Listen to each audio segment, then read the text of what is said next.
Now here's a really cool 1940 Willys pickup that has got the ultimate Gasser stance. It's got magnesium wheels, little tiny Pirelli front runner tires, pie crust slicks on the back, and it's got some great lettering, which the lettering is actually modern on this vehicle. This has been done recently by Brandon Bowling, and you can see some really high quality stuff here. This looks just like it came straight out of the 60s, and this truck was in fact built in the 1960s by the three guys that are listed on the door.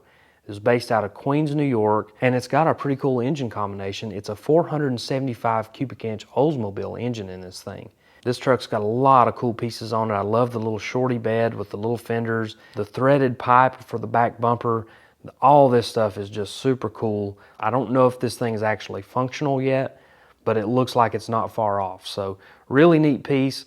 A lot of history here. Even though this thing didn't set records, it doesn't look like it was raced all that often, but it's still got that history of those three guys who got together on this thing back in the early 60s. Even though this one's got some ratty paint on it, it's got a really cool stance. It's down low. It's not sitting way up in the air. It's got skinny Kragers on the front. It's got pie crust slicks on the back, sticking out ever so slightly out of those radius quarter panels. It's got a super tall tunnel ram with 2.4s and those cool scoops. It's got a lot of stuff going for it. Now sitting next to it is an extremely clean car. This is what I would consider show car level quality. Again, 55 Chevy, but you'll see under the one-piece tilting front end, this has a very special engine. This is one of only 427 engines that Chevrolet produced that replicated the ZL1. This is a 427 cubic inch combination. It's got an aluminum block, aluminum cylinder heads, and this particular one has a GM tri-power setup off of a late 60s Corvette. I love the orange paint. I love the Nomad quarter panels instead of just a rough cut around the radius. This thing's got a killer stance. It's not way up in the air, but it just has that aggressive, ready-to-go stance that a lot of those drag cars had in the 60s. And we'll take a look inside and you'll see that there's nothing real special or crazy in here. It's got a Hearst shifter sticking up out of the floor. It's got 60s style buckets, black and white interior, just a few gauges hanging underneath and a tack up on the dash. This is a great combination that proves that Gassers don't have to be rough around the edges. They can have show car quality details and still have that really awesome attitude that we all know and love. With this Ford Ranch Wagon Gasser, definitely an unlikely platform for a Gasser build, but it's got the right look going with that two-tone blue paint job, the hood scoop, no front bumper, and then we've got a really common platform for a Gasser, a Ford Falcon. These early Falcons are very lightweight and make a really good Gasser. Next to it is another mid-50s Ford, this time not a station wagon, but a two-door sedan, and I love the paint on the steel rear wheels. This thing's got a great stance, and you'll see again the front bumper's gone. It's got the headlights filled in. This is a cool looking race car. Over on this side we got a little Chevrolet action, this time a 56 Chevrolet that belongs to Jessica Lyle. You'll see the name on the side of it is Sandwich Maker, but she's out there racing on a regular basis with this thing. You can see the front axle scooted a little bit forward. It's got a really cool Gasser stance. Next to it is a little more conservative 55 Chevrolet Gasser. You'll see no trim on the side of it. Two-door sedan body style. This one sits a little lower to the ground, but you can see it's still got radius wheel wells on the back, fender well headers, and some cool 5-spoke wheels. Now I typically like Gassers to be a little more rough around the edges than this car, but this is the quintessential 1960s show car. You can see inside of there it's got a chrome roll bar in it. The interior is absolutely flawless. The paint on this car, everything on it is great. Tunnel ram 2.4s, velocity stacks, chrome headers dumping out of the fender wells, Kragers, the slicks are perfect, the radius wheel wells are perfect. This thing is just straight out of the 1960s. This is the Cat Skinner. This is a historic Gasser from the 1960s that ran in the Southeast by a guy named Bogan Renfro. Now, Bogan had a series of Willys Gassers, and this happens to be the second of 3 that he built in the 1960s. I was able to talk to Bogan on the phone. He gave me a really nice rundown of his drag racing career, which was pretty short-lived, but really it all started in about 1964. He started running a 57 Ford in modified production, but very quickly got into the Gasser wars because that was super hot in the mid-60s. There was guys like Gene Cromer, Bunky Bobo, lots of guys in the Southeast who were running Gassers and they were running this Willys body, and that's what really got him started. So in 1965, Bogan bought his first real race car. It was a Willys Coupe that he actually bought from legendary Ford racer Phil Bonner, and he put a 427 cubic inch Ford engine in this thing. You'll see in the pictures this car is actually a 40 model. It's got the different style grille in it.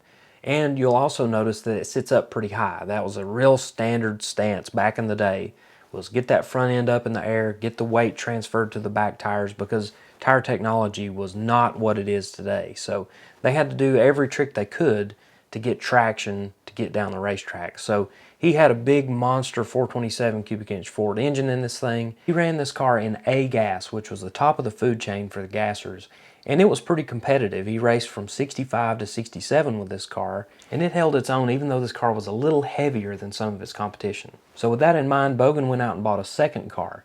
Now this one was going to be lighter. It was going to be much more on the edge as far as the rules were concerned. It was something he could take to national events and be very competitive with. Soon after the car was finished, he actually sold it to his brother-in-law, Archie Marchman, who raced it for several years. Now he actually changed it over to a Chevrolet engine, a small block, and ran the car in C-Gas. But we've got a few pictures of this car in the C-Gas configuration. You'll notice it's got polished Halbrand wheels on it. It's got a beautiful candy apple paint job on it. This was a top-of-the-line drag car for the mid-60s. During all of this transition, Bogan decides to build a third cat skinner. This one would be even more advanced than the second one, even though we're talking about just months, basically, between building one and the other. So in 1966, Bogan is building the third car, and he decides to change up the stance big time. And during this time, it was still pretty popular to have the nose up high in the air. You know, that was a conventional Gasser stance. And he actually decided to put the nose down on the ground. And you'll notice that this thing has got the candy apple paint job. It's got the awesome lettering. And this one's got a set of chrome Krager SS wheels on it. But the real wow factor of this car was that it had a 427 cammer in it. So this single overhead cam engine that Ford produced in very small numbers was powering this A-gas monster. Now these engines were pretty much race ready straight from the factory, but he added mechanical fuel injection. Of course they had little tricks and things that they wanted to do to add horsepower to the combination, and this thing was brutally fast. And he actually won big at the World of Wheels in Atlanta, Georgia. He took home Best of Show, Best in Competition, and Best Engineering. And, you know, for a race car to go in and basically clean house is kind of a big deal. If you're wondering about the Cat Skinner name, that actually goes back to Bogan's line of work. And that nickname came from people who operated Caterpillar machinery. No matter how you feel about it, this car is absolutely top-notch, front to back. This car is paying tribute to Bogan's racing days and all of that history that's wrapped up in those three Willys cars that he had had back in the 60s. If you're enjoying this video, be sure to hit that thumbs up button, leave me a comment below, and subscribe if you haven't already. This 48 Austin was sitting in the show and shine area, and I noticed it was for sale. It's a pretty basic 350 small block Chevy engine, but the body on this thing is in really great shape. It's a steel body and doors with a fiberglass tilting front end, and it's got some really nice paintwork on it, some cool stripes, and a good looking set of Halbrand wheels on it with some regular street tires.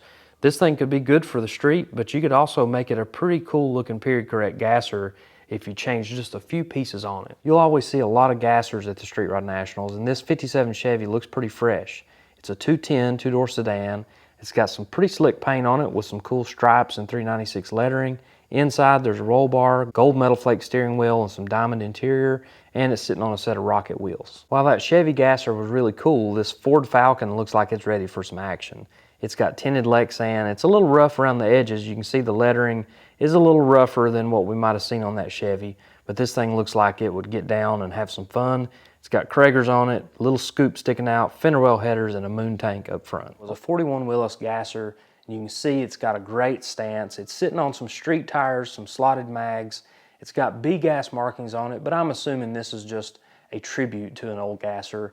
I don't know that it has a whole lot of history, but it's got a really great look to it. It's got some slick paint with some cool hand lettering on it. You'll see on the side of it, it says Willy Quick. It's got some wheelie bars out back, and it says it's a real steel car. So this is a pretty high dollar piece and definitely got a good presentation. Sitting next to it was another Gasser, this time a 55 Chevy. And this one's got a 333 cubic inch small block Chevy in it. You can see the moon tank up front, and then on top of that 333 is a Wagon supercharger with 2 Holley carburetors. And as we back up, you can see the stance on this car is really nice. It's not way up in the air, but it's got radius wheel wells, just the right amount of tire and wheel on the back of it. And this car has a lot of great hand lettering on it as well, and you can see lettered on the deck lid, tuned by ear, which I like a lot because that's how I tune all of my stuff. And on the inside, you can see this red vinyl interior, and my back and legs are sweating just looking at this. I mean, this is so cool, but I know on a hot Daytona day that these things will make you a little bit wet on the backside. But really good combination of parts on this car and a great overall look. Also in the swap meet was this 47 Chevy Gasser. You can see that it's sitting up pretty high. It doesn't have a real radical engine or anything like that. This is a car you could drive and upgrade as you go, or go crazy with it if you wanted to. There's a lot of potential here, and it was for sale right there in the swap meet. It's Anglia Gasser, which is a historic drag car named the Tennessee Taxi. And this thing's got crazy engine setback, and of course it's got a Ford inline 6-cylinder in it. Now this one's mostly stock, but this car will stand right up on the bumper as soon as he gives it gas. This thing's got crazy weight balance. It actually doesn't weigh much of anything, and it puts on a show for a lot of people at the straight axle Mafia races, which happen in Kentucky, Indiana, all over the place.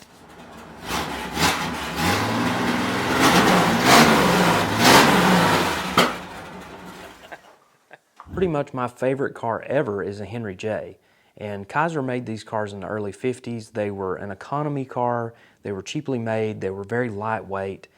They were never meant to be a hot rod, but they made really great drag cars back in the 60s. And they were built sort of like this one, which is a modern rendition of old school Gassers. You can see the hand lettering goes from front to back, and even on the back section where there should be a trunk lid on most cars, early 51 Henry J's didn't even have a trunk lid. And then you can see the stance on this car is absolutely perfect. They've got the quarter panels radiused, the slicks are sticking out just enough. If we look in here, we'll see some vintage decals on the dash, and we can see an old school tack, some old gauges, old metal flake steering wheel, and a vintage 3-point roll bar, which is a pretty hard piece to find. Some of these were homemade, some of them were made by a company called Lakewood, but this thing has got some really neat pieces. Even though it's got modern paint on it and some modern wheels, this is a really neat car. Right outside the vendor building were 3 really cool vintage hot rods and drag cars, starting with this 55 Chevy, which it's got more of a vintage show car vibe. You can see a chrome roll bar, chrome garnish moldings, lots of flashy details. You see it's got 4 big gauges up on the dash. This thing has got all the tricks that you could do back in the 60s. Stance is right on the money. That's exactly what you want a Henry J. Gasser to look like right there.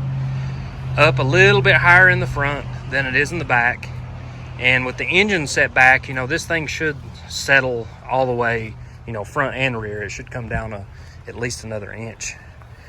I haven't done any real investigation work as far as the history of this car.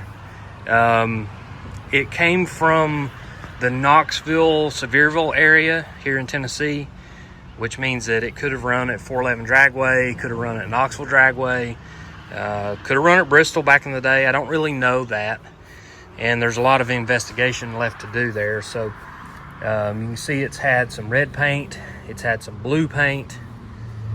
I'm not sure if this white underneath here is primer or if that's paint, but it's had some different colors. Go ahead and shut that door. There you go. Can't really get much better than that as far as a Henry J is concerned. The factory gas tank is still in it, still plumbed in and everything. It's got a chrome tube rear bumper, which was pretty normal back in the 60s. So here's a little bit different take on a Tri-5 Gasser. This is definitely a high dollar build. You can tell by some of the details on it that there was no expense spared. It's a 56 Chevy 150 two-door sedan. You can see they've taken the front bumper off. They've got some great Gasser pieces. It's got some magnesium looking wheels, fender well headers, and then under the hood is where it gets a little bit more interesting. It's an LS engine with a Whipple supercharger, and it looks like they've fabricated this Hilborn look-alike setup. It's a lot bigger than an original Hilborn, but they've made it kind of look like an old school Gasser setup. So on the inside, this thing's got some more old school details. You can see it's got that crazy shifter. It's got air conditioning. You can see they've got the glove box open. It's got the vents there. This thing is definitely a mixture of different styles. The LS engine I could probably do without because I just like old school horsepower, but I'm sure this thing runs good. I'm sure it hits the road just fine, and it definitely has a cool old school 60s Gasser look. This is one of the best Survivors that I've run across. The first things that I noticed on this car were the amazing paint and hand lettering and the magnesium wheels. But let's talk about that paint first. Now you can see that this thing was sort of a burgundy or red color originally. Obviously it would have been shiny back in the day, but this thing's been sitting for a long time. The paint has aged, it started to crack, it started to bust open, but you can still see the amazing hand lettering on this thing. You can see the A gas on the quarter panel, the car number. You can see on the front end it says Instigator 2. You can see that it's got some sponsorship lettering on the side of it here as well. But on the back is where it gets really cool. And it's got this amazing pinstriped face and then Gainesville, Georgia. But if you zoom in down here on the bottom, you can see in very small lettering it says the Mad Striper Baldwin 1964. The magnesium wheels are still in pretty good shape. You can see that they have turned gray, which is something that magnesium does when it's not coated with any type of special coating or paint. It turns to this sort of chalky gray. And again, with the rest of the car, I mean, it's aged pretty nicely when you consider that the paint was put on obviously in 1964 or maybe even a little earlier as far as the actual exterior paint. Under the front of the car, it's got the stock front axle and what appears to be the stock front spring, but you can see a spacer, a block that has been added to that spring pack to raise the ride height just a little bit. You'll also notice that it has the original front brakes on it, and a lot of guys back then would switch over so they could have a more popular 5-lug bolt pattern. But on this car, they kept the 4-lug, but they actually got some magnesium Hallobrand wheels with that little 4-lug bolt pattern. On the back, they got rid of the original rear end, and it looks like they may have upgraded it with a 55 through 57 Chevrolet rear end. But they did keep the original style transverse leaf spring on the back, but you can see they built some custom ladder bars like most of the Gassers had in the 1960s. Although a lot of people went fast with Chrysler Hemis, Ford had a few pretty popular combinations, but in terms of an Anglia, the small block Chevy was the answer. It was a small engine, it would fit right in there, and you can see that they didn't have to do a considerable amount of cutting to make it all work. You can see that the current owner has the engine just sort of mocked up in there. It's got a Hurst front engine mount, and it's just sort of scotched in there with some wooden blocks, but it's sitting right about where it needs to be. But the thing that gets your attention right off the bat is that supercharger. Now this is not a period correct supercharger for the 1960s. This is more of an 80s piece, but it's still going to make a lot of horsepower and it's going to get the job done in this little bitty lightweight car. There were just a handful of Gassers at the Triple Crown of Rotting, and here's a couple of them. A 55 Chevy, lots of details there, and then a little Chevy 2 that's sitting up high. This is a little more of like a street freak because it's sitting up high in the back. Small block Chevy, tunnel ram and 2.4s, velocity stacks, fender well headers. It's got some great hand lettering on it with some gold leaf. I mean, a great paint job as well, but that hand lettering, I mean, that is really what makes this car. And you see the name on the side of there, Troublemaker. Got some great pinstriping around the gold leaf lettering. What a cool looking Gasser this is. Now here's a really cool Anglia Gasser that was sitting in the pits. This belongs to Chuck Williams, and he's looking to find any kind of information on this thing. You can see a picture of it taped to the windshield of what it used to look like back in the day. And it says Super 6 on the door. This was actually an H-gas car, had an inline 6-cylinder engine in it. And you can see just a little bit of remnants of that Super 6 lettering still on the door. Pretty wild that you can just barely make it out. I mean, just barely. But this is a really solid car. The frame and everything's good. You can see he's got a small block Chevy with fuel injection. You can see he's got a small block Chevy with fuel injection mocked up in there, but he's still kind of unsure on the direction as far as the build. But you can see this thing has a ton of great parts already in place on it. Back here in the back, this thing's got a killer suspension setup. I'll show you more details on that. This has got quarter elliptical leaf springs, ladder bars with tons of adjustment, a Watts link. I mean, this was high-tech stuff for back in the day. You can see it's got a roll cage in it already. I mean, this thing is pretty far along when it comes to an old drag car like this. Put some floor pans in this thing, brace it up a little bit better, and it's going to be ready for whatever engine he throws at it. So this is a really neat piece. This is something I'm going to be researching because I just love trying to find old pictures of old drag cars. I believe this car ran in Ohio. Not real sure exactly what all tracks it ran at, but it gives me a little bit of information to start the research process. I think this is going to be a great project. It looks like a good start, and Chuck will definitely make this thing right. Speaking of history, check out this 55 Chevrolet convertible. Now, it's really unusual to see a convertible in this Gasser situation like this, but this car has some great history. Now, this car belongs to Todd Snick, and it was his father's car. This was Ron Snick's creation. It was a 55 convertible that he turned into a race car through the years. Now, this car has significant history in the Snick family, and now Todd has kind of reconfigured this thing so that he can get out and drive it and use it and tell its story. So I'm looking forward to being able to tell this car's story in a future video. But for now, we're just kind of looking at the highlights here. This car's got some great paint on it. The lettering is all original. It's got some pie crust slicks on the back, the 5-spoke wheels. The stance of the car, you know, it's not way up in the air.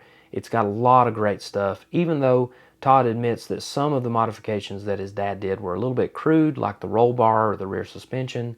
It's still a really great piece of his family's history and a great piece of drag racing history. Now here's a really neat one. This is a Studebaker, and it's got a really cool look to it. It's got A-gas markings on the quarter panel, but I'm not sure if this thing has any real racing history or not. Even if that's been added at some point, it's got a good look to it. And this thing's got a cool hot rod stance. Notice it's not sitting up high in the front like most Gassers, and it's got those rear fenders radius for clearance for those big pie crust slicks. 5-spoke wheels look good on there. And then under the hood, it's got a big block Chevy with some extremely rare Eelco finned aluminum valve covers. You hardly ever see those. And you notice it's just got a single 4-barrel carburetor on it. This thing probably hits the road just fine. It's easy to work on. It's probably a lot of fun. You can see right there the remnants of an old Moonlighter sticker. You can also see some of the mounting tabs and bolt holes for this thing. This one-piece fiberglass front end and the old paint, the blue with the white details, that tells us a lot. Plus those holes in the grille helps us differentiate, you know, this car from maybe some others that had different grille treatments. You can see back here how the back portion of the front end was fastened, and then the frame rails on this thing are just tiny, and they're stripped down to basically nothing, hardly any cross members in there. There's just not a whole lot to see in terms of suspension, but back here you can see an old sticker, and that helps us really identify something like this. It says balanced by Beazle, and I couldn't really tell. If we can zoom in a little bit closer, I think there's actually a Y on the end of that. Balanced by Beasley. That's in Memphis, Tennessee. So that tells us a little bit. Maybe this thing is based out of Memphis, Tennessee. Who knows? But you can see some of the frame modifications. You see they've cut some of the cross members out. They've added new brackets here and there. You can see the shock brackets. And then piled up inside are the doors. Now these are steel doors that have been gutted out. Here's another decal that helps us identify this car. Coleman and Taylor Racing Transmissions, another Memphis-based business. So that helps us understand that this thing was probably raced in the Memphis area at tracks like Lakeland International Raceway, a famous racetrack in Memphis. And, you know, that gives me something to research. It gives me something to look up. Now, when we look back here at the main section of the body, it obviously doesn't match the paint job of the doors in the front end. But look back here. This frame, this thing's obviously been raced. It's had a roll cage at some point in its life. You can see the remnants of that. You can also see that the frame rails have been boxed in the middle section.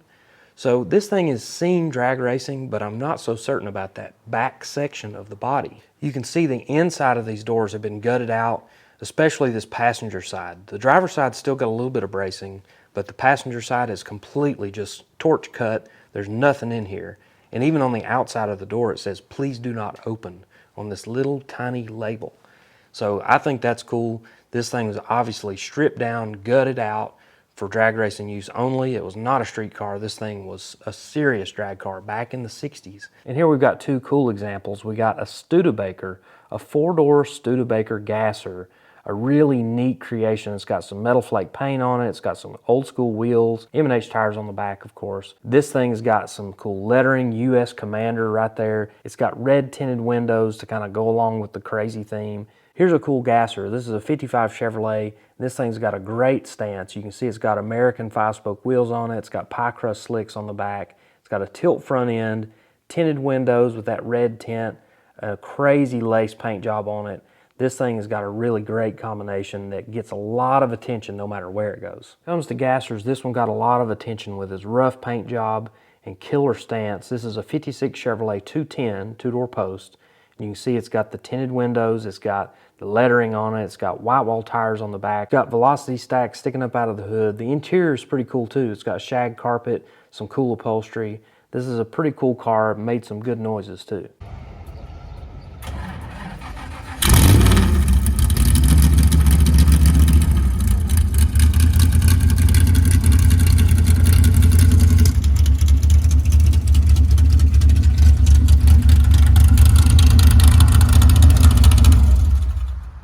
Here's another old school Gasser, this time a 53 Chevrolet, and this time a very slick paint job on this one. Again, we've got tinted glass, we've got a very simple two-tone paint job, black on the bottom, blue on top, Krager wheels, Firestone cheater slicks on the back, and just overall a very well-detailed and nicely finished car. This is the real deal right here. This is a legitimate race car. This is part of the Southeast Gassers group. This thing's got a pretty wicked small block Chevy. It's got mechanical fuel injection on it.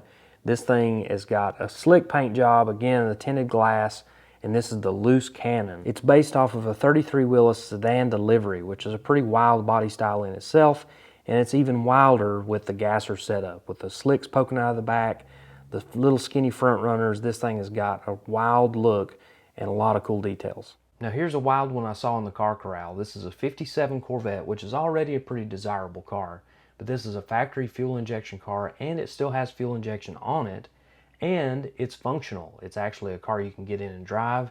The fuel injection was rebuilt by Larry Webb. He's a master of these mechanical fuel injection systems. This car's got a rebuilt T10 4-speed in it and a Pontiac rear end, and the paint on this car has been there since the 1960s. And even though this car is not original, it's nowhere close to being original, it still carries a lot of value because it didn't get completely cut up. So somebody could take this and put it back 100% original and have a really high dollar car, or you could just leave it like it is and go have fun with it and turn heads wherever you go. This car was for sale for $68,000. This 57 Chevy sedan Delivery. This car has a straight axle under the front. It's got no front bumper. It's got some old flames, some old lettering on the side. It's got a lot of great old details, and I'm not sure of the history on this thing. I just really liked some of the personality here, that hand lettering in the delivery panel area, and just the idea that this thing is still hanging together. Even though it's got some primer spots, it's got some age on it, it's still a really cool piece. And they were looking to get $28,500 out of it. Another potential project car is this 56 Chevrolet. Now this one is an old school Gasser. You can see the fender wells have been cut out in the back. It's got a straight axle under the front. It's got an old 3-point style roll bar in it and lots of old parts. You can see it's got a moon tank on the front. It's got a hole cut out in that fiberglass front end for some kind of scoop or injection stacks to stick up out of. You could make a pretty serious car out of this thing with just a little bit of work. Speaking of crusty old Chevrolets, look at the paint on this 55 Chevy. This thing's got a cool Gasser look to it. You can see the back hasn't been cut out, the quarters haven't been radiused, but look at the lettering on this thing. The Jolly Convincer. The orange paint's kind of flaking off on this thing, but it's got a really good look to it. I love the stance. I'm not real sure what's under the hood, but I do see a Hurst 4-speed shifter sticking up out of the floor. This thing's got a cool look. Of course, the Krager's works on it, the little scoop on the hood. Another really good combination of parts. This is the real deal. This is not a restoration. This is the old paint that was on this car back in the early 70s. It's still there. This engine setup, the transmission, the rear end, everything on this car is functional. They actually get out and race this car, and it's just like it was in the early 70s. The Mize family are full-blown drag racers. Jim started racing in the late 50s. His sons Scott and Jeff have been involved for many, many years, and his granddaughter Bailey is at the drag strip more than anybody that I know. I spotted this 55 Chevy in the hotel parking lot and I had to take a look. You can see this thing's a little rough around the edges. It's a two-door post. Inside of here, you got bucket seats. You got an old school steering wheel, old gauges up on the dash, 3-point Lakewood bar in this thing. Really cool combination of parts. And we'll back up here and see it's got some lettering on it. Kragers. This thing has got a killer 60s look. One of the cheapest and roughest projects on the property is this 57 Chevrolet. It's a two-door hardtop, but this thing has been somebody's old race car at some point in its life. You can see it's been yellow at some point. You can see it's had a lot of different paint jobs and primer and work that's been done on it. A lot of Bondo in there. But underneath the front of it is where it got interesting to me, because look at this custom cross member for the engine mounts. And then you look further, it's got a straight axle under it with leaf springs. You know, this was legitimately somebody's Gasser at some point, but it is rough. There was some pretty cool stuff inside the vendor building. Obviously a lot of street rod parts, a lot of new things in there, but there was also the straight axle Mafia that had a really cool setup in the corner of the building. There's a little Ford Falcon, a 64 Chevelle, a Chevy 2. I mean, a lot of the favorites from the Gasser community. Velocity stacks sticking up, fender wells cut out, you know, some really neat stuff. The old Ford pickup truck, it's for sale. It's a little rough around the edges, but still a cool project. And then we've got the Tennessee Taxi. This is Tony McConnell's car. It's got a Ford inline 6-cylinder in it, and this thing runs really good. It pulls the wheels up off the line, and you know, this is a legitimate old race car that he's still out there running to this day. On the other side, we got a little Ford Falcon 2-door station wagon. Super rare car, and they've obviously cut it up to be a Gasser, but still pretty cool. Then we've got a Chevelle, kind of an unlikely Gasser. You don't see very many of these set up like this. Very high up in the front, big scoop sticking out of the hood. Definitely get your attention type of car. And then next to it is a Ford Ranch wagon, another unlikely Gasser. Got those fender wells cut out in the back, cool scoop on the hood. And then we've got two Tri-5 Chevy Gassers. This is Shane Lyle and his wife Jessica. They both have Tri-5 Chevy Gassers, and they both run in the straight axle Mafia. This belongs to Mike Balina, and he puts on a show with this car. This thing is known across the country as a wild and crazy wheel stander. Now, it doesn't have an engine in the back or any kind of crazy weight transfer device. This thing just hooks and books. And you'll see when I show you the pass that he made in this car, it's all over the place. This thing will stand straight back on the back bumper, and then it'll make a wild and crazy pass. You can see he's just driving the wheels off of this thing. But the cool part to me is that it's got magnesium spindle mount wheels on the front. Those are early American torque thrust wheels, probably mid-60s. Really nice pieces, and he is absolutely abusing them every single time he makes a pass.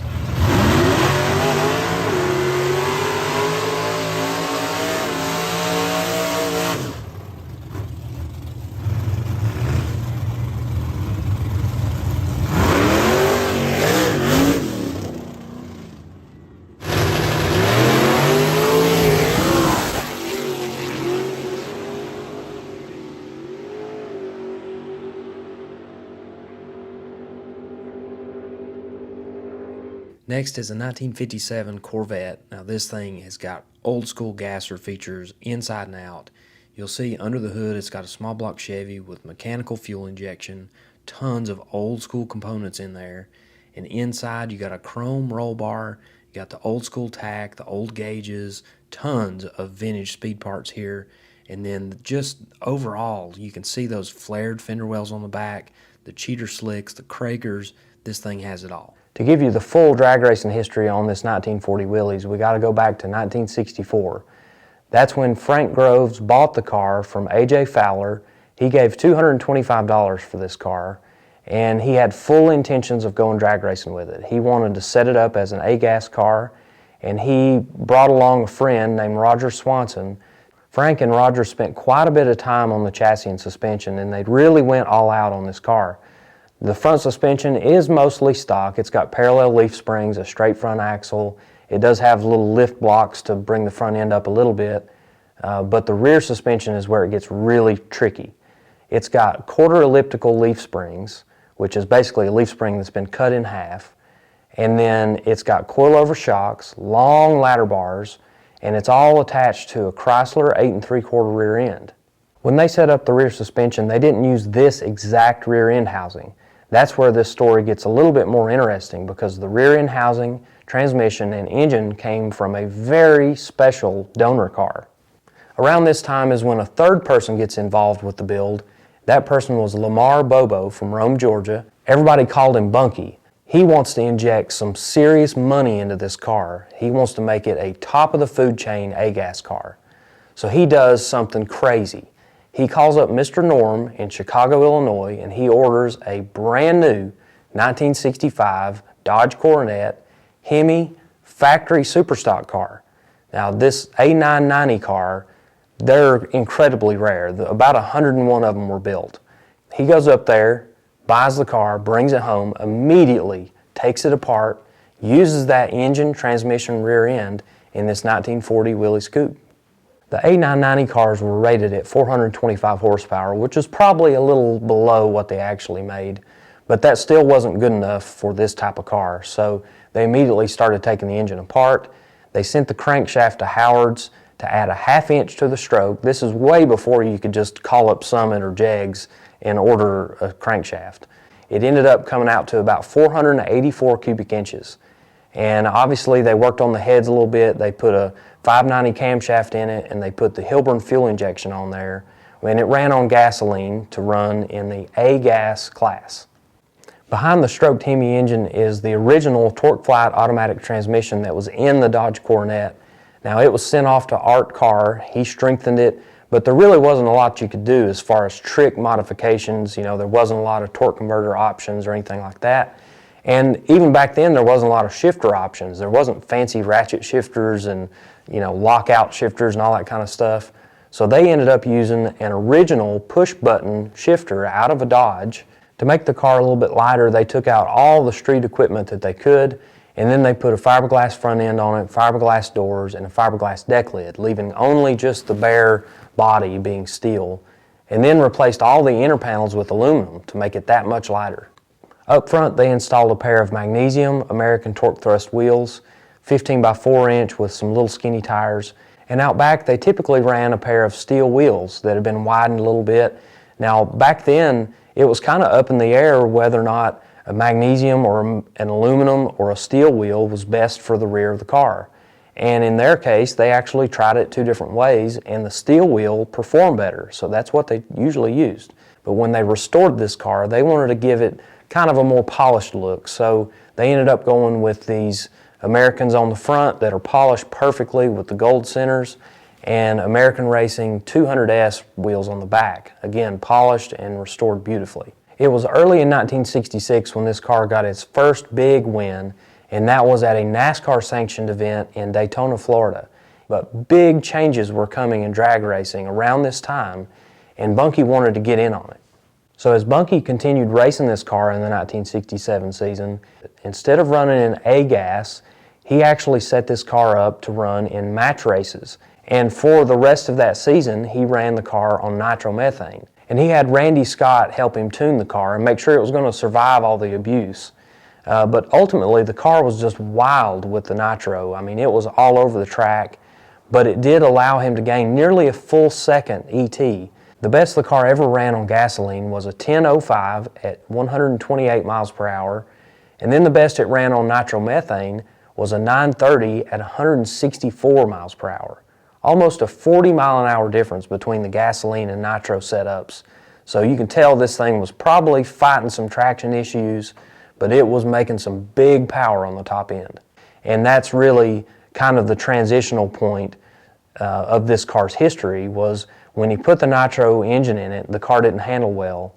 So he bought a Logie chassis and a one-piece 68 Barracuda fiberglass body, and the Hemi Hurricane 2 was born.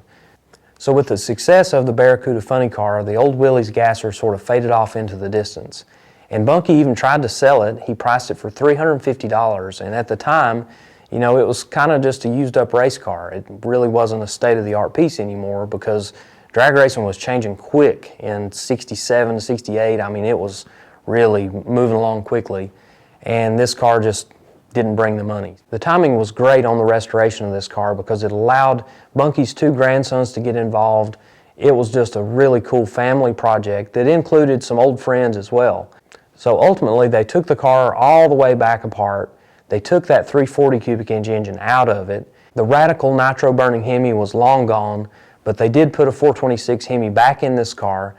They dressed it up just like it was in the 60s. Hilburn fuel injectors with the tall stacks, fender well headers, lots of cool vintage pieces on this thing, and it's finished perfectly. I mean, you can see the paint quality on every piece of this thing is just flawless. Speaking of paint, the color on this car is a custom mixed red, and the paint and body work was done by Larry Abernathy, and he did a killer job on this thing, making it straight, slick. Then over the top of that beautiful paint is hand lettering with gold leaf done by Tommy Ballin.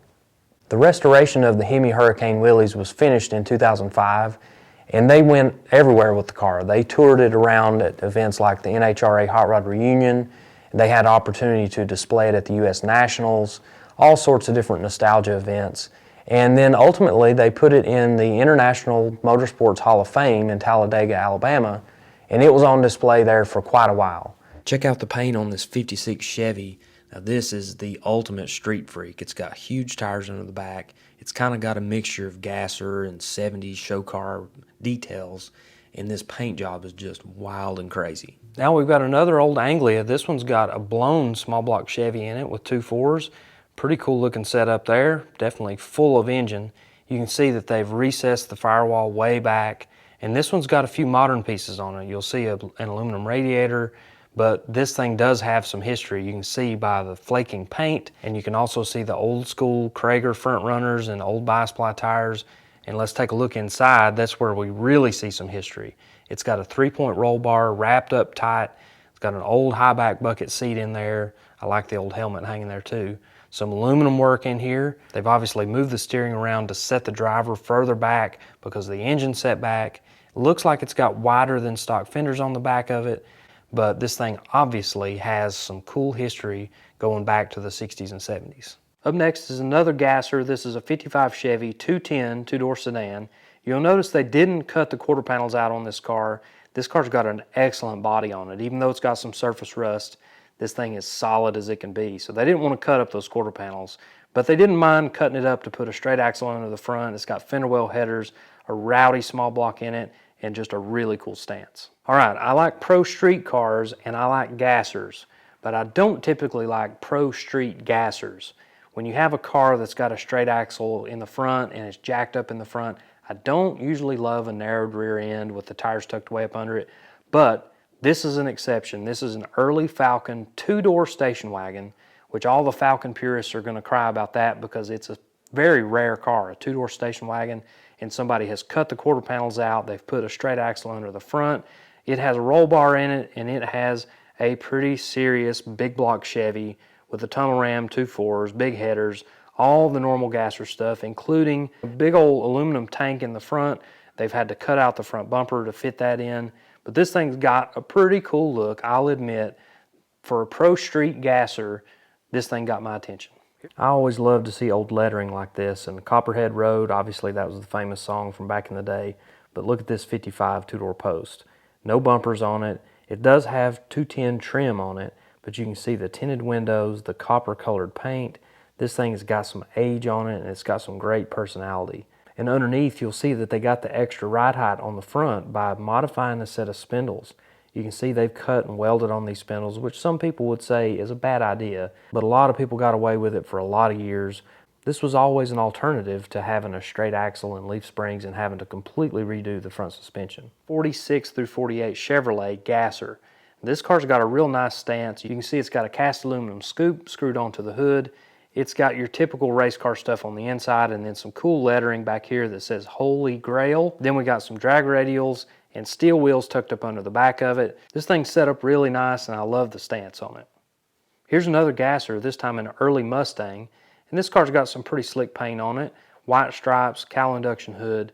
And you'll see it's got a straight axle on the front, sitting up real high. And it's got your typical Gasser wheel combination on it. The next car is something I saw in the drag racing pits and in the swap meet, and it is an incredible Survivor. Look at the wild chop top on this 1955 Chevrolet sedan Delivery.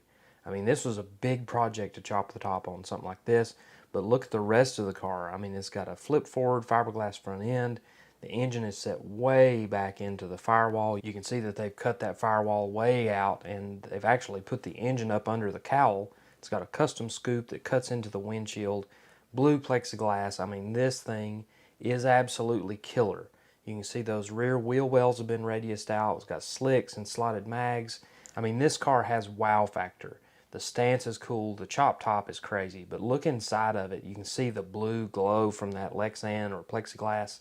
You can also see that there's no enclosure for the engine. It's just right there.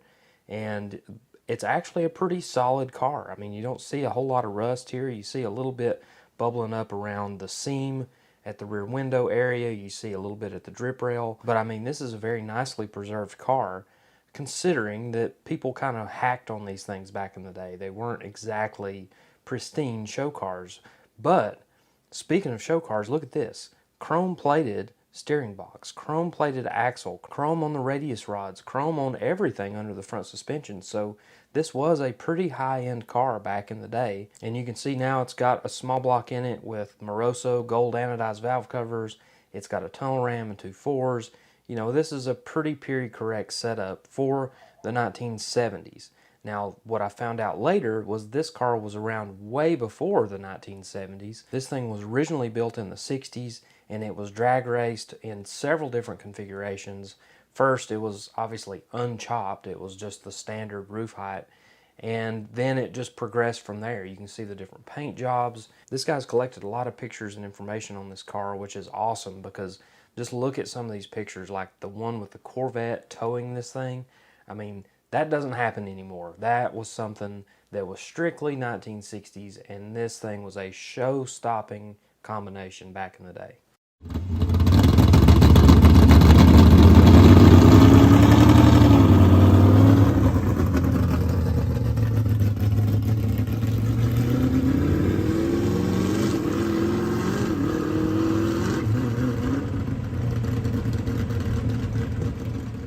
Now here's another one I saw in the pits. This is the Badman 55 Chevrolet. If you're familiar with vintage model cars, you'll recognize the paint scheme. Even though the model car was actually a two-door hardtop and this is a two-door sedan, this still has the look nailed down perfectly. It's got the diagonal satin black stripes with the 396 lettering, the red Lexan windows, and it has the perfect Gasser stance. And you'll also notice it's got a set of magnesium Hallobrand wheels on the back. This thing is really cool. Saw this 32 Ford 3-window coupe, and I knew immediately that it was out of my price range, way out of my league, but it was so cool. It was priced at $32,000 for a car, you know, with no motor, just a really solid and good 32 Ford 3-window coupe body. I had an inside track to some history on this car because my mentor, Jerry Berger, did a photo shoot on it for Hot Rod Deluxe magazine. This photo shoot was pretty much straight out of the barn, no engine, no transmission, but what it allowed him to do was reach out to Red Stanley, and he also talked with local historian Larry Rose, who was able to help fill in some gaps on the history of this car. The earliest history I have on this car goes back to about 1957, and that's when Red Stanley worked a deal with one of his buddies to trade cars. Now, they didn't trade engines, just bodies, and Red traded a 1940 Ford two-door sedan for this 1932 Ford 3-window coupe. They kept their engines, the other guy kept his flathead V8, and Red kept his 347 cubic inch Pontiac V8. Red immediately put the Pontiac engine in the 32 and he went drag racing with it. He raced at a brand new track that was just up the road from him in Hickson, Tennessee. It was called Brainerd Optimus Drag Strip. And that track, even though it's in a different location now, is still in operation today. When Red put the Pontiac motor in this car, he used a Ford 3-speed transmission, and he had to use an adapter to make it all work, and he said he only used second and third gear so that he wouldn't blow up the original Ford rear end out back. So, you know, naturally as things progressed, he did upgrade the rear end, he upgraded to a more modern transmission, and actually the next year he upgraded to a newer Pontiac engine. This one was a 370 cubic inch engine, and it only lasted one season because the next year he put another new Pontiac engine, a 389 cubic inch engine in there, which he had bored and stroked. It had 3 Rochester carburetors on it and lots of custom stuff on the inside. So this car was really getting serious by 1959. Unfortunately, there's just not a whole lot of old pictures of this car, but I've got one that is just, you couldn't ask for a better picture. It's awesome. It's from Brainerd Optimus Drag Strip in Hickson. It's from the late 50s. It's iconic. You've got the flag guy in the middle. You've got the 32 Ford sitting in the far lane, ready to launch, and then you've got a 40 Ford in the near lane. The cool thing to me is that both cars were engine swapped. The 32 had the Pontiac engine, and the 40 Ford had a supercharged Chevrolet engine in it. Now, at the time, our local tracks, they didn't really designate, you know, like a A-gas car or a double A, which would have been supercharged. These cars, even though they had wildly different setups, they raced each other on a regular basis. Around this time, Red put a roll bar in it. He cut out the insides of the doors. You can see the rough torch cut marks.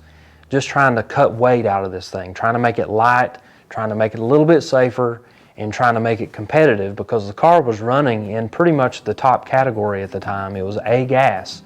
So, you know, he had a big engine. It was a lightweight car. He had to really tune this thing to make it competitive against cars that were running, you know, a lot wilder combinations. As Red was getting more serious with the car, he made some suspension changes. He made the car sit a little higher in the front by just basically putting a block in there to raise the ride height.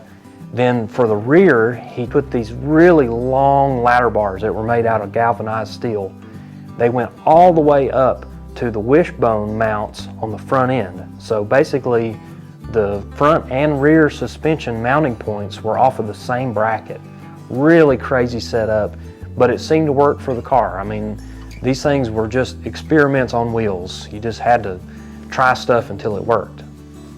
Red ran the car locally at tracks in Hickson, Tennessee, Harriman, Loudon, Maryville, but he did make a long haul one time. This was in the summer of 1959.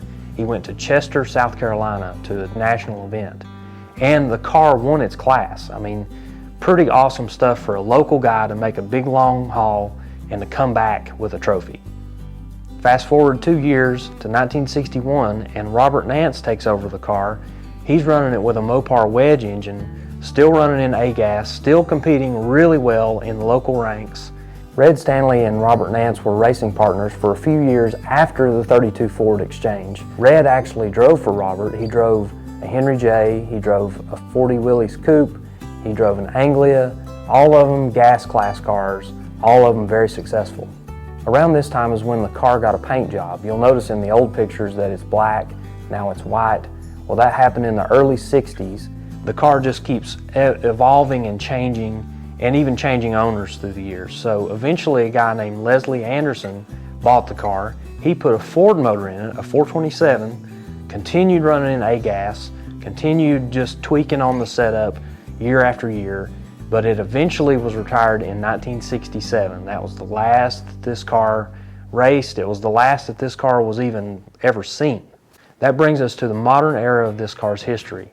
David Turner is the guy who bought the car from Leslie Anderson. David ended up selling it. The car went out west. It got a Buick nailhead engine. It got magnesium wheels. The guy got it running and driving, fixed a few things on it, and sold it. Went back across the country to a guy in Virginia. His name is Al Castine. And what Al did was he rounded up all the previous owners, all those guys like Red Stanley, Leslie Anderson, brought them together to Ringgold, Georgia to check out the car, swap stories, and just hang out for a little bit. And I got to be a part of that reunion as well. I took pictures and got to hang out and hear some of these stories and hear some of the tales about this car. And that's what makes it cool to me, is that not only is it a car that got found in a barn and got, you know, brought back out into the light of day again, the car's got history, and we know it way back to 1957. You know, this thing raced for 10 years under various engines and owners and configurations right here in the Chattanooga, Tennessee area, and the car lives on today.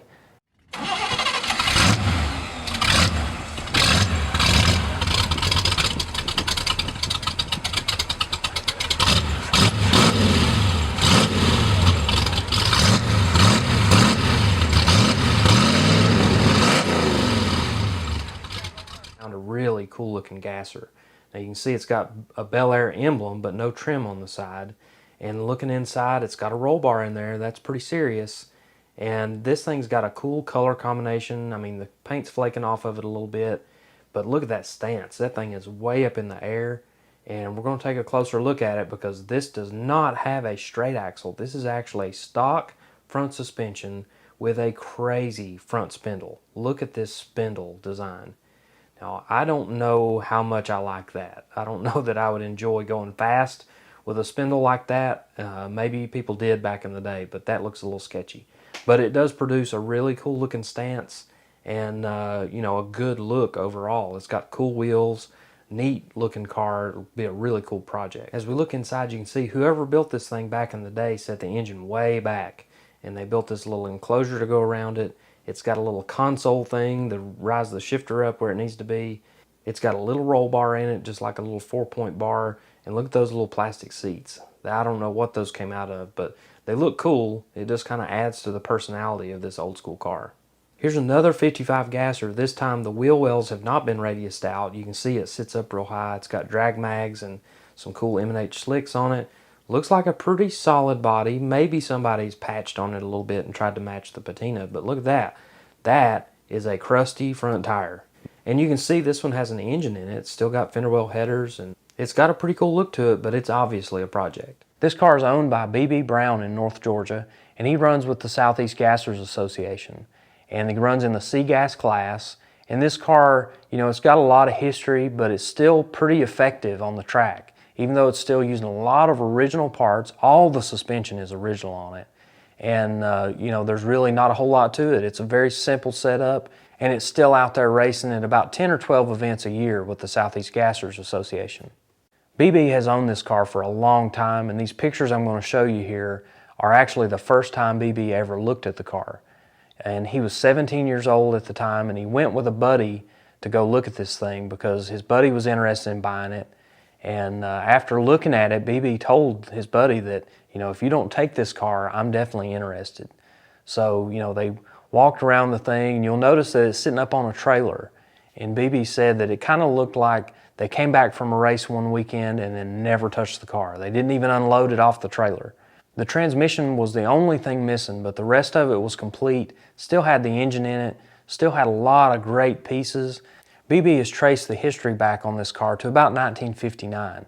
And the reason he was able to pinpoint that year is that one of the trophies that came with this car when his buddy bought it back in the 80s, it actually had a little tag stuck underneath it that said 1959. It was kind of like a little date stamped tag on it. And it was from Brainerd Optimus Drag Strip. It was in Hickson, Tennessee at that time.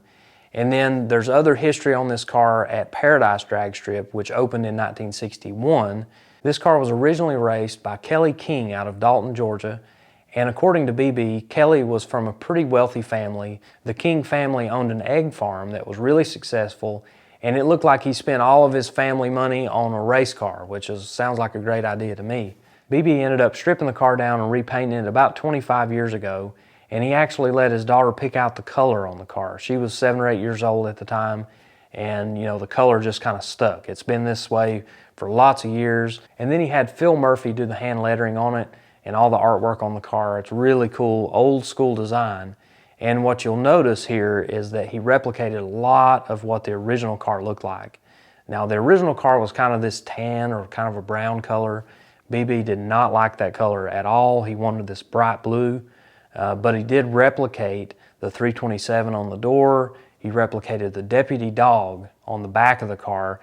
This thing turned out to look really cool. He's got some slotted mags on there, some skinnies on the front, and looks like about a 10-inch wide wheel on the back. But the rest of this car is mostly original stuff. The original front axle's still there, the original Willys leaf springs. The rear end out back, it originally had like a big Pontiac or Oldsmobile rear end. Now it's got a little bit more modern setup. It's got a 500 gear in it, but it's still got the original springs and original stuff under the back. He said it did originally have some giant long ladder bars that went all the way up to the front, and they were made out of water pipe. And he did take that out of there when he changed rear ends. But for the most part, everything under this car is pretty much original to the 60s. As I mentioned earlier, this is a 1938 Willys sedan, but this particular model was only made in 38 and 39, and it was called a Clipper sedan. and it was a two-door sedan. It kind of looks like a four-door. It almost looks like a four-door that's had the doors welded up, but it's a legitimate two-door sedan. And if you'll notice, it doesn't have the original 38 front end on it. You know, the most common Willys race cars are 40 and 41 models. But the 38 was pretty similar. It did have a little bit different wheelbase, a little bit different stuff here and there. They're just not the most desirable front ends for these old school Willys. So BB replaced it with this fiberglass front end that's the later model, like a 41 style. And it really looks cool. It's got the right look. And obviously it saves weight compared to the old steel front end, and it gives him easy access to work on the engine whenever he needs to. The car was originally powered by a 327 base small block Chevy. Still got a small block Chevy, but it is a 350 base block, but it's got old school parts all over it. It's got double hump heads. Those came off of a 327, 365 horse, so they're big valves, small combustion chambers. The old fender well headers are original to the car. They've been on here for 60 years. It's kind of crazy to think that they still survived after all this time, but they're still in good shape. You know, he puts a fresh coat of white VHT on there every once in a while, and they still do the job.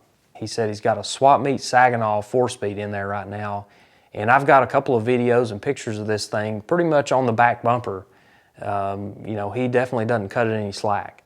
So, you know, the setup on the car is mostly original, and somehow or another it's still held together after all these years. 57 Chevy, two-door hardtop. Now this is a Bel Air, not your likely drag car situation, but this was a drag car in the 60s and 70s, and they brought this thing back. You can see they've added some lettering, the colored windows. It's got a Lakewood 3-point bar in there, the grump lump style hood scoop on there, tilt front end. This thing's got all the cool tricks from the 70s. It's got slotted mag wheels. It's got wheelie bars on there, and he for sure needs them. This thing is rowdy. It's got a small block tone ram and 2.4s, and it's got a 4-speed in it, and he drives this thing super hard. Some of the cool stuff to me are the chrome control arms. You can see it's got a chain that limits the travel on the front suspension. A lot of these parts were added in the 60s, but this isn't just a used up old race car.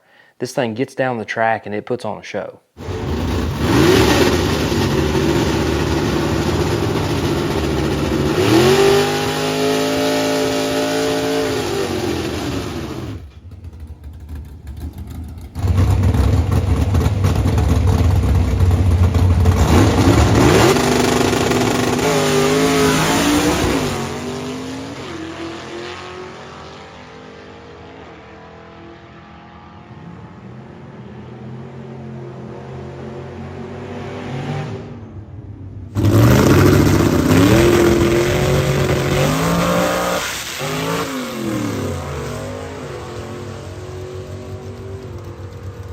So I was pulling up to do a photo shoot on a completely unrelated car when I spotted this Henry J. Gasser sitting in the back corner of the guy's property.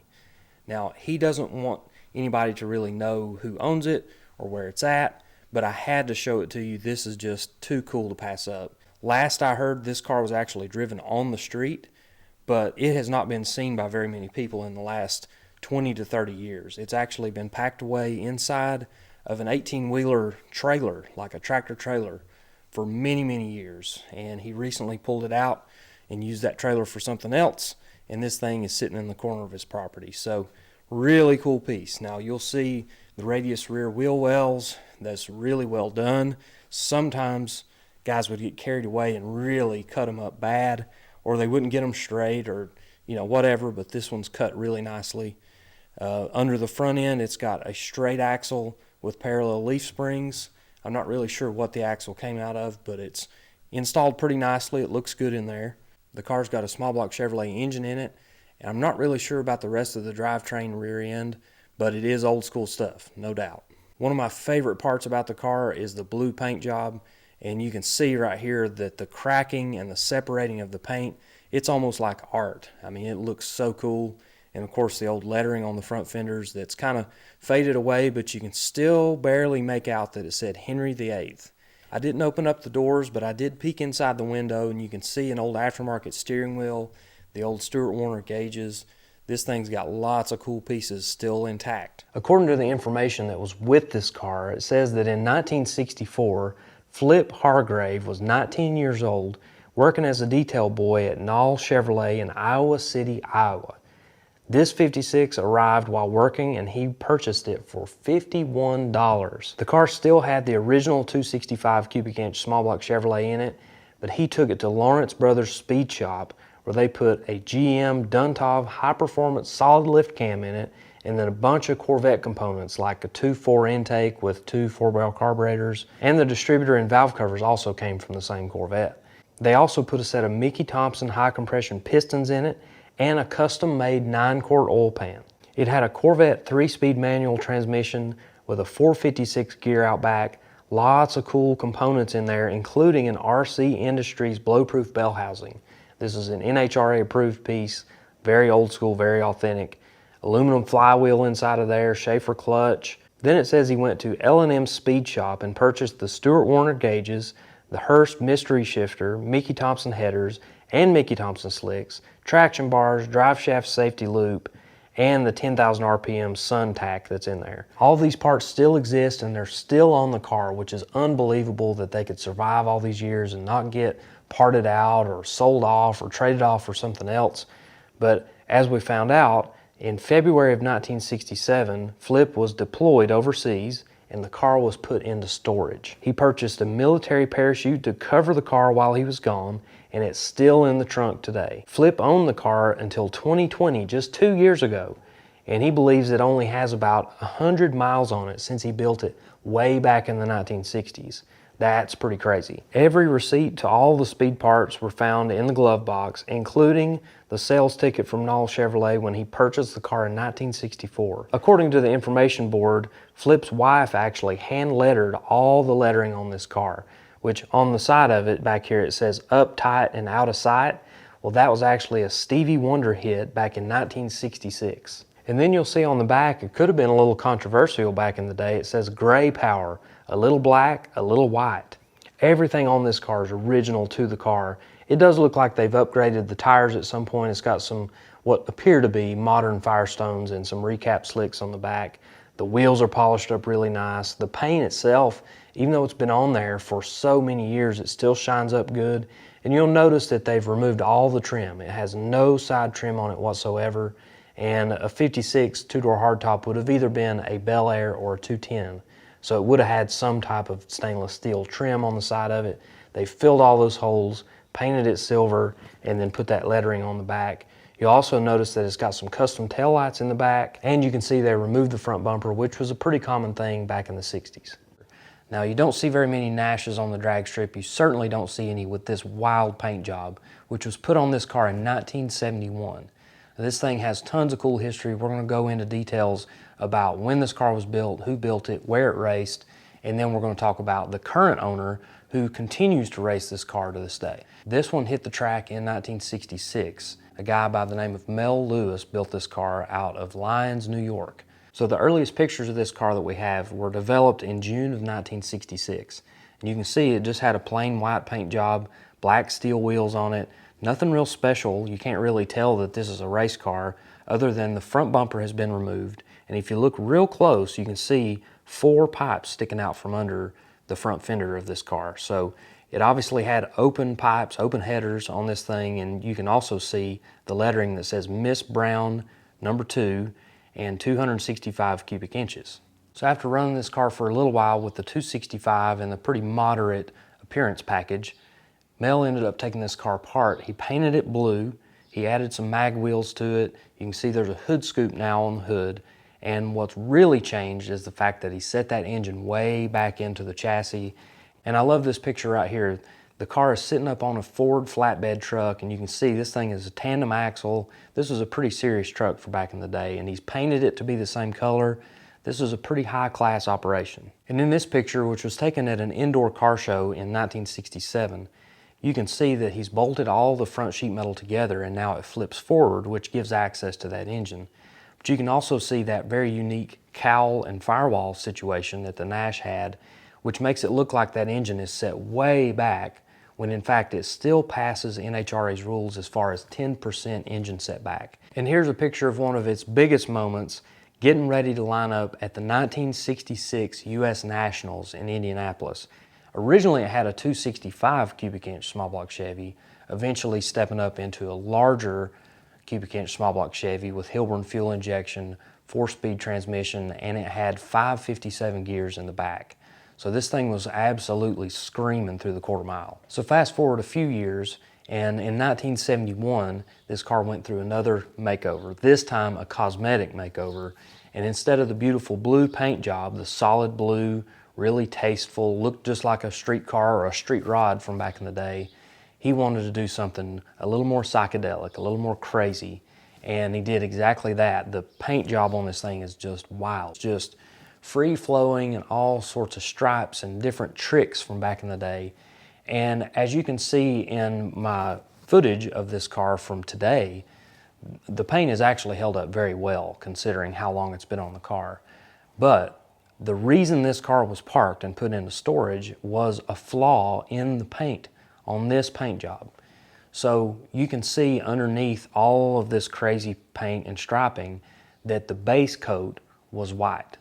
Now it was supposed to be white, but it didn't last very long. It ended up turning because the early clear coats back in the day would turn yellow. They would kind of get this yellowy film to them and there was nothing you could do about it. And that's exactly what happened to this car. The white that was underneath this ended up turning into yellow. As you can see in this modern footage of the car, it's got this kind of yellowy look. And it didn't please Mel. He parked this car in 1971. Even after doing all the finish work of having the lettering done, you can see on the door, on some of these shots, the lettering hadn't been done. And then some of the later shots, you can see the steel lady with a little tank drawing on there. Did the lettering, everything was finished, and this car started turning yellow. And he just put it away in 1971, and this car didn't even come outside until 2008. So this thing was parked for decades, just sitting there collecting dust, but it was at least in the dry. So it came out in 2008. A guy by the name of Dwight McGuire ended up with this car, and he's from the Louisville, Kentucky area, and he likes hot rods and street rods and gassers and things. So he wanted to put this car back together, get it back running again. So he did exactly that. It's got a small block Chevy in it, which he said was a $300 engine that he just stuck in this car, and it has survived tons of abuse, burnouts, tons of passes down the drag strip, like thousands of passes down the drag strip. It's got a tunnel ram and 2 4s on a basically stock engine with a cam. Doesn't have a whole lot going on in there, but it does pretty well for what it is. Still got a 4-speed in it, and instead of the 557 gears, it's got 514s in it now. This thing is set up to run with the straight axle Mafia. It's also legal to run in the Southeast Gassers Association. Inside is really cool too. You can see it's a pretty high-tech car for back in the day. It had aluminum interior, which was, that was kind of a trick piece. Most of the time that didn't turn out looking that nice back in the day. And then you can see under this car, it's got a straight axle. You can see it's lifted way up into the air.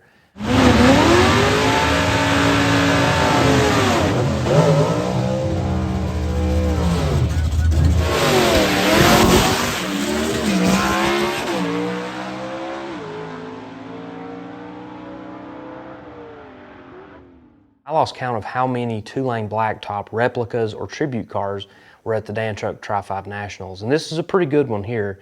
You can see it's got the fiberglass doors with the sliding windows.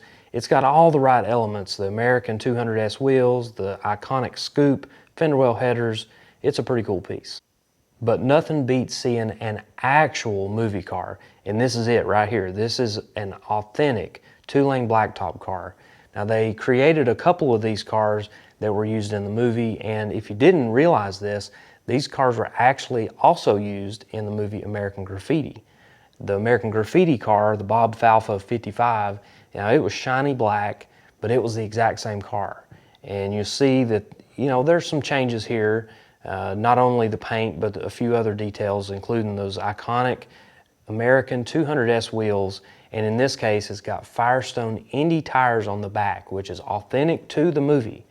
Now you'll see up front it actually doesn't have authentic tires on the front. Those are just regular old radials. But the rest of this car is pretty much right on the money. As we walk around it, you can see that big block, the white headers, the tunnel ram and 2 4s, and even everything down to the suspension design. This car is authentic, aside from those front tires, which bothers me just a little bit because I'm a tire guy, but this thing is about as good as you can get. Anytime I see a 55 with a flip front end, I know it's got to have some kind of drag racing history. This thing is super cool. Another cross ram with 2 4s. This thing's got some good pieces. Lakewood 3-point roll bar, old school Hurst shifter, old school steering wheel. It's just a cool 60s style street car. Notice that the wheel wells have not been radiused on this car, and it has a pretty conservative stance. Here we got another 55 Chevy, this time a little more old school. This is a 55 210 two-door sedan, and it's got a fiberglass front end. You can see those velocity stacks sticking up. It's got front runners, straight axle under the front. The back end's been cut out, and it's got slotted mags, Firestone cheater slicks on there, and the body on this thing's pretty straight. It's got flat black paint with blue metal flake on the top. A good combination for an old school gasser. It's got gauges hanging under the dash, 4-speed shifter sticking up out of the tunnel, and a bench seat. Of course, you got some blue tinted windows, some old school decals to finish this thing off. Back in the day, Gene Cromer was a well-known drag racer in the Southeast, and this 1941 Willys Coupe is what gave him that reputation. Gene bought this car at Guy Motors in Anderson, South Carolina. He paid $150 for it, and he drove it home.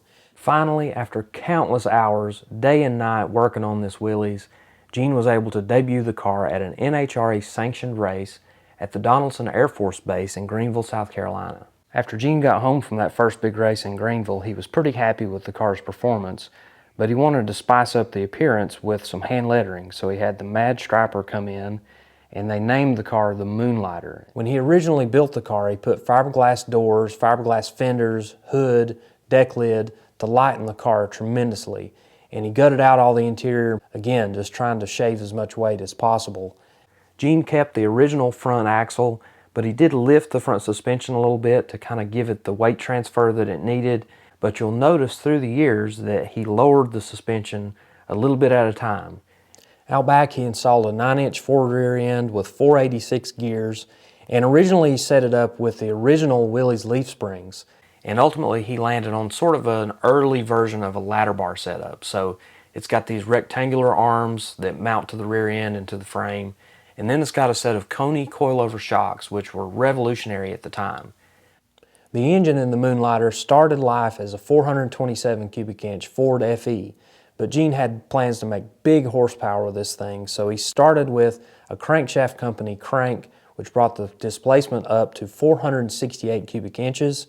He had Mickey Thompson aluminum rods and a set of Ford's True pistons that had 13.5 to 1 compression. Gene did some custom tricks to the high riser heads, and then he had a custom ground camshaft from Holman and Moody. To finish off the big Stroker FE motor, it's got a Vertex magneto and Hilburn mechanical fuel injection. And it was mated up to a 4-speed originally, but Gene switched over to an automatic in 1967. The best this car ever ran was a 983 at 145 miles an hour, which was on pace for A-Gas in the mid-1960s. Gene raced this car competitively in A-Gas in 1965, 66, and 67. He raced in Georgia, South Carolina, North Carolina, Tennessee, Florida, and as far north as Indianapolis for the U.S. Nationals. And he made a name for himself. This car made a name for itself. And, you know, after winning some races and having some really good success, that led to him getting booked in for match races. There were a few occasions where Gene and Melvin put nitromethane in the Moonlighter. A couple of those times it was at run what you brung type races, which were pretty common at outlaw tracks in the Southeast. And Gene ran the Willys in one of these run what you brung races at Paradise Drag Strip and put on a pretty big show for the fans. Paradise had actually shortened the track to 1,000 feet for these run what you brung races for safety reasons. When 1967 rolled around, Gene started making some changes on the car, and we had talked about the rear suspension changes, how it went from leaf spring over to this new coilover system on the back. And you know, there was other changes in the car setup as well, but the real change in Gene's racing program was that he was building a new car. He was building the Moonlighter 2. It was a Ford Mustang. It was a roadster type car, and he was going to run it as a funny car. This was a nitro burning, fuel injected Ford motor, and you know, he was planning to kind of go with the changes that the drag racing world was seeing in 1967. And a lot of Gasser racers started building AFX cars and these early funny cars. He jumped in, did the exact same thing, and then he raced this car for a couple of years while using the Willys as sort of a backup car. You know, if he had a match race booked in and something major broke on the Mustang, he could always bring the Willys and still put on a great show for the fans. He raced the Willys periodically through the late 60s, but you can see in this picture in 1968 that he actually had a 427 Cammer sitting in this thing, and he eventually built a Ford Maverick with a Cammer in it, and he raced it in pro stock for a short amount of time. But during all of this time, the Willys was still somewhat active. You know, he was still making some changes here and there on the car, and you know, it's still a pretty relevant car even up into the early 70s. Gene decided to hang on to this Willys, and he did for many years. He stashed it away, and you know, the car sat pretty much untouched for a lot of years. And you can see the car here sitting in a barn, and it's all in gray primer, which is kind of the last step of this car's racing career. It was just in primer, didn't have the lettering or anything like that on it. But you can see it sitting here on a trailer, no wheels or tires. It's just kind of, you know, remnants of what it used to be. They started working on this thing in 2012, and really kind of the first steps were getting it out. And I've got this great video that Darren Gray sent me of them carrying the body out, and you can see Gene and Quayne talking things over. You know, you can just see both of their wheels turning as they're looking at this project and just figuring out how to go about making this thing safe, making it period correct, and making it fast. You know, there was no point in doing this if this car was just gonna putt down the track. He wanted it to be able to really make some noise and make some fast passes. So the first big step in this process was getting that chassis and body up to Quayne Stott's shop. He had been building drag cars for years. He's been doing chassis work, roll cages, suspension work. You know, he's been doing this stuff for decades. And you know, to build a period correct gasser is kind of going backwards as far as technology goes. But he had to really take a step back and look at how to set this car up so that it would work. Number one, you know, so that the suspension would work and the car would hook up and go straight. But number two, he wanted to still pay tribute to the way this car was set up back in the 60s. How's it feel to be back in it, Gene? Feels good. Just right. Does it feel like it's supposed to? Yeah. When Quayne finished up with the chassis and suspension work, the car went back to Gene's shop and it underwent a complete restoration as far as the car's appearance goes. Chris Harper was in charge of the bodywork and paint on the car, and he really straightened up the old body and put a coat of Nassau blue on this car. And that's originally what it was back in 1965, and that's what Gene wanted to go back with for this restoration. And after it was sanded and buffed and polished, Charlie Tire put the hand lettering on there and recreated that iconic Moonlighter logo on the side of the car and really put the finishing touches on this restoration. While all that work was going on to make the Moonlighter look good, Gene was focused on making it fast. He actually mocked up a 427 Cammer in this thing originally, but ended up building a high-riser engine because that was the most successful setup in this car's history. This new engine setup is very similar to the high-riser that Gene ran back in the 60s, except this one's got a stock crankshaft instead of the stroker, but it's got a ton of old school parts on it and the inside of it, lots of old school tricks, and you know, it really looks the part. It's got all period correct parts on the outside, including those white headers, the chrome valve covers, the Hilburn injectors. Everything about this thing is 1960s. The aluminum radiator might look out of place, but that's actually a factory Ford piece from a lightweight Galaxy. It's period correct and it's extremely rare. One of the coolest things about the restoration of this car is that they made a really big deal about debuting it. They didn't just show up at some show or drag race. It was made into an event. And all this happened at Greer Dragway in May of 2013. And they rolled the car out there, they had a cover over it, you know, tons of people were surrounding the car, people who had chipped in on the build process and the restoration, and then of course Gene and his family were there as well.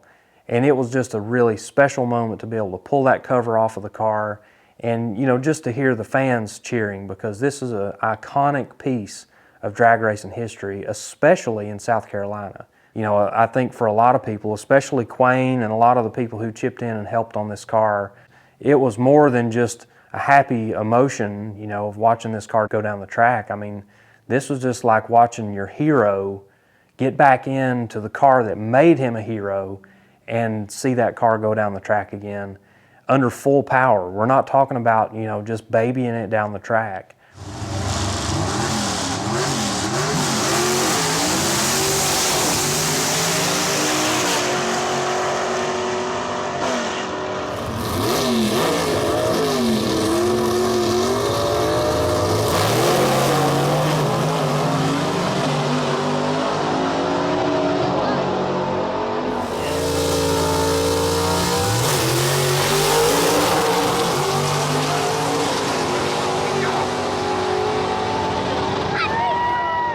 Another 55 two-door post. This time, once again, we don't have radius wheel wells, but we got a lot of other Gasser details.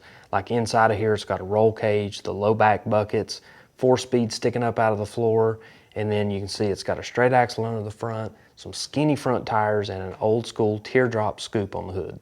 Here's another cool Gasser with some history, this time a 57 two-door post, and you can see flip front end, and underneath it's got a small block Chevrolet. It's got a few modern pieces on it, but you can see that this thing was an old school race car. You can see that that firewall's been cut out and the engine's set back. It's got a straight axle under the front, moon tank up in front of the radiator.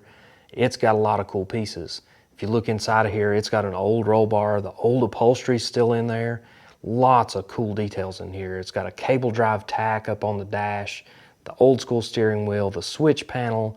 So many cool pieces on this car that are still surviving, including this lettering, the E gas lettering and the car number 1116. Very, very cool Survivor.